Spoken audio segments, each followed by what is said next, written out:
ఇటీవలే విడుదలైన విశ్వంబర టీజర్కు వచ్చిన మిశ్రమ స్పందన ఊహించినట్లుగానే చిరంజీవి వరకు వెళ్లిపోయింది. వీఎఫ్ఎక్స్ క్వాలిటీ మీద అధిక శాతం నెగిటివ్ రెస్పాన్స్ రావడంతో సోషల్ మీడియా ట్రోలింగ్ గట్టిగానే జరిగింది. యాంటీ ఫ్యాన్స్ పనిగా కొందరు అభిమానులు సమర్థించుకుంటున్నప్పటికీ 5G కాలంలో గ్రాఫిక్స్ నాణ్యతను చిన్నపిల్లాడు సైతం సులభంగా జడ్జి చేయగలుగుతున్నాడు. ఆదిపురుషు బాలేదనే సంగతి పక్కన పెడితే ఆన్లైన్ పోస్ట్ మార్టం వల్లే ఎక్కువ డ్యామేజ్ జరుపుకుంది. ఇప్పుడు విశ్వంబరకు సైతం అలా జరిగే సూచనలు ఉండడంతో మెగా టీం వెంటనే అలర్ట్ అయిపోయింది.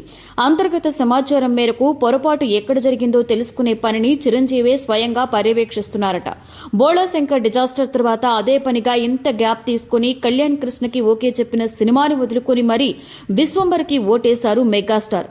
అలాంటప్పుడు రాజీ పడే సమస్యే ఉండదు. కానీ ఊహించని విధంగా విశ్వంబర్కు ఇలాంటి టాక్ రావడంతో తనతో గతంలో పనిచేసి ఎక్కువ ర్యాపో ఉన్న ఒకరిద్దరు దర్శకులతో దీని గురించి చర్చిస్తున్నట్లుగా తెలిసింది.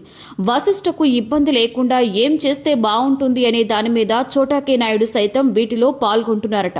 విడుదల ఎప్పుడో మేలో అనుకుంటున్నారు కాబట్టి చేతిలో ఇంకా 6 నెలలకి పైగా సమయం ఉంది.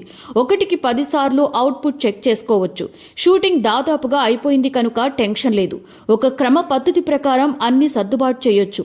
యూవీ బడ్జెట్ విషయంలో కాంప్రమైజ్ అయ్యే బాపతు కానప్పటికీ ఇక ఎందుకు ఇలా జరిగింది అనే విశ్లేషణ చేసుకోవాలి. టీజర్లో చూపించిన కొన్ని షాట్స్ అసలు సినిమాలో లేవని, లెంత్ కోసం ఏఐ వాడితే అవే చేటు చేశాయని చిత్ర బృందం భావిస్తుందట.